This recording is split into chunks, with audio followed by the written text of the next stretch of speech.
Welcome back, guys. You got the Urban Swank Girls here, and we are continuing our visit with Chef Kiran. And we were back in the kitchen, and Chef was gracious enough to show us how she makes her popular dish, chicken tikka masala, and her soup. You did good. I did good. Yeah. You did. All in one. So we're hanging out, and we wanted to get to know Chef. You know, how did Kieran's come about? You know, why be a chef? And, you know, how did you start cooking and just get all in your business All like we in do? your business, all up in. So one of the first things that I was curious about, and we talked about this before, you had a restaurant before Kieran's. Yes, I did. Talk about that, and then talk about how you went from that restaurant to saying, I want to do something different, and went towards more the fine dining in the end. Yes, to some extent. So about 15 plus years back, I started Ashiana on Dairy, Ashford, and Briar Forest, which is the energy corridor in Houston. Our neck of the woods. Those are our stomping grounds. Yeah, so it became success right away because that was the first fine dining Indian in Houston. And I didn't even realize I was opening a fine dining. I just thought that's how the restaurant should be. Right. And people and media and everybody started covering as fine dining just because I think they saw how fresh the food was, the environment was different than regular places. Also this fine dining service aspect. But to me, when you go out to eat, even if it's a cafeteria, there has to be a little fine pampering. There's an expectation right? For the experience.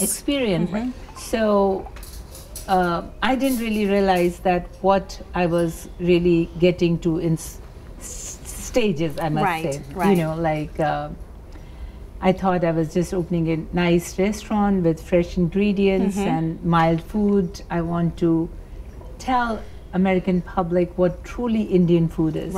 Because a lot of people shy away from Indian food, say, oh, I don't like Indian food. It's too hot, spicy, curries. But it's not true. Indian spices are very flavorful if they are used in right amounts. And that's true, the flavor, The flavor, So they should be used to enhance the flavor, not to give so much of heat that you actually lose the taste of the real product. Like, let's say if I was doing the fish, I don't want to marinate fish so much that you don't even know if you're eating salmon, snapper, sea bass. So that would be a problem. So you just have to kind of like do it according to the texture or the taste of the product. You know, if you know sea bass is very mild, so you're just going to do very mild marination. If you know rack of lamb can take a heavy marination, then you can do that. And that's not just, she's educating you. So you amateur chefs out there, she's educating you. That's not just Indian food, That's, you know, with your fish, like you said, I should know, am I eating salmon? Am I eating it should So not everything should have lemon on it just because it's a seafood. Or, you know, like there are just so many things.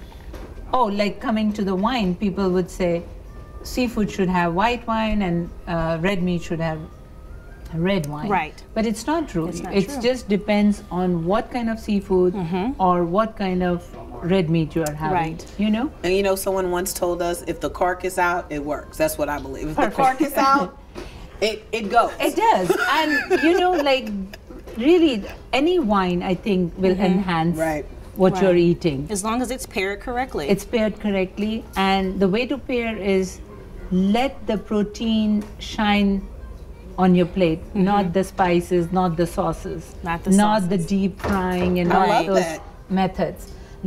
Just eat, like cook it to the minimum and put minimum spices just to enhance the flavor. So long as you start with the freshest ingredient, you can't go wrong with any wine, any spice, any sauce. And that's what's made you successful. That's what made us successful. You've kind of exactly what you're. It's so funny how she says it. You said so. It's just so simple. right? And it is simple. It is. Right? You're like, I open a restaurant, that's how it's supposed to be. Right. You know, I'm wanting to introduce people to what I offer. Yeah. And you offered it and people came and they're still coming. And they're still coming. And they're still coming. We redecorated, we redid the whole thing. The first thing we did, we introduced a big wine list in the restaurant. For that, we made a wine cellar. That was our first step to do that. That's very cool. And so some people would come expecting a buffet from the previous restaurant, and some people would come wanting, they were okay with the new concept, but it did take me 3 years. Wow. And but now we are really, truly very thankful to all our guests for total loyal support they have done for this many years. They are coming, like, you have a cult following. I mean, I am fortunate. It's when you come here for the first time, you're like kind of like, she knows everybody. So don't be intimidated, because she will know you by the time you leave, because her guests are like family. It's like I'm at your house. I truly feel that. I live here. I literally live here. Like I get up in the morning and I'm here. Like you said, you were cooking. Eat that. You're not eating your greens. Like it's great. You want everyone to. I like to say, I was telling Shanna, what you do to the food is smiling when it comes out. It's so happy. Thank you. It's so happy. You so much. Thank you. It's so happy. Yeah. So you're so excited to eat it, even if it's something new. Yeah. Right. It's okay. I'm ready. You know, that's what you do. I truly feel, if you cook with your heart, with your passion, it shows through it. It shows in your food. I'll give you a small example. In about 8 years back, I lost my mom. And I was in shock for a long time, and of course, like everybody else, just so sad. But I was cooking. I didn't feel that in my food, and I felt like people didn't feel that in my food for that year. I was like kind of lost in different worlds. So it took me a long time to get over, and I could see people can see your emotions. Sure. When you're happy, you're cooking with that happiness. So when you're sad, people can feel that. Right. Wow. That is, so the passion that you put into your cooking, into your restaurant, to your customers, that transcends into other areas of your life. Yeah. You guys you're involved in charity. You just did Go Texan, Metro Show. Tell us about some of the things you have coming up for the end of the year, because your calendar is always action-packed. It is. We call you Superwoman. Oh, you're sweet, but sometimes it's way too much than I can handle. But from, like, even today, when in the morning my daughter said, you're going to meet them, and I said, I don't know what I'm going to do. I don't know what I'm cooking all day, so what are they going to really see what I'm cooking? So I'm glad you just popped in at the right moment and you saw what I was cooking. I'm very involved in a lot of charities. This year, of course, like we have been doing ABDA, which is AIDS to victims of domestic abuse. Wow. I have done that for last 4 years. This is my 5th year.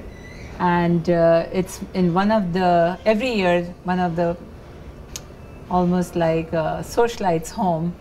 They donate their home, and we are about 8 to 10 chefs. We go and cook over there and take some food from here. That's nice. And Gala has very expensive tickets, but it raises a big it's a nice charity, close to my heart, and it raises good amount of money. Wow. So I've been doing ABDA. I've been this year is the first time I'm going to do on a very large scale March of Dimes. Okay. Right. So I'm involved in that. Everyone's I'm very honored that they did invite me to do that. That is awesome. So what if someone, the gala, like you said, it's a great charity event. Everyone can't get out there, won't be able to get the tickets.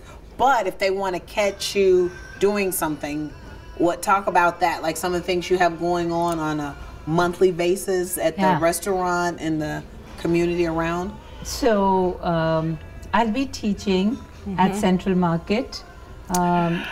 basics of Indian cuisine.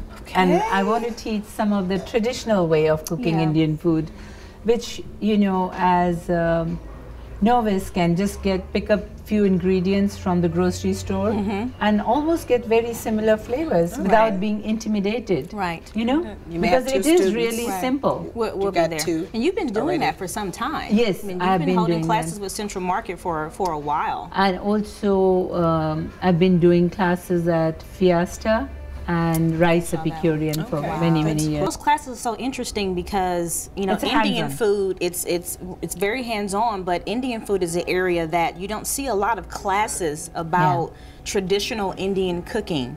You know, I know when I'm looking at Central Market or these other cooking class sites, I mean, you see French food, you even see some Southern in there, and you see, you know, the basics of the kitchen and knives, but the Indian cuisine is very new on the front in regards to it being offered in that manner. And I think that's really cool, because people don't really know what Indian food is really about. Like you said, there's so many stereotypes about, oh, it's spicy, or, you know, drinking it with wine. What? You don't drink it with this, or how is it paired? And so I think that's really cool that you're sharing that. Yeah, because that's missing. It's missing. And I'm glad I'll be able to do this. Well, I'm glad that we were able to do this. Yes. That we were able to go in the kitchen with you, to sit down, because we, you know, we want to give you to the world. You know, we want to keep you to ourselves. Yeah, we're kind of a little selfish, but we want everyone to experience the fine dining, the Indian cuisine, just the experience. You have a great experience. Yep. So good food, drinks, great customer service. You got it. Thank you. And I couldn't really do all this by myself. I have a big support system. I have a very nice core group of employees. We have about 42 employees right now, and most of our employees have been with us for more than 5-6 years. And that's saying a lot. Yeah. A lot of people can't even say that in any job, any company. So good for you. Thank you. That's awesome. Thank you. Well, thank you so much. Thank you for having us today. Thank you. Anything else you want to add? No, I'm just, you know, I'm in awe. Chef Kiran is one of my favorite chefs, and like Fee, we've talked about ever since we walked into the doors here. It's just a welcoming, embracing experience, and it's like our mom. So it's you know, I mean, we love her, and we love her, and we wanted to bring her and her restaurant and her world to you. So with that, we hope you guys enjoyed your visit with Chef Kiran and Kieran's Houston, and we hope you come and check it out. This is signing out, Shanna, Felice, Urban Swank. Until soon. Bye, guys.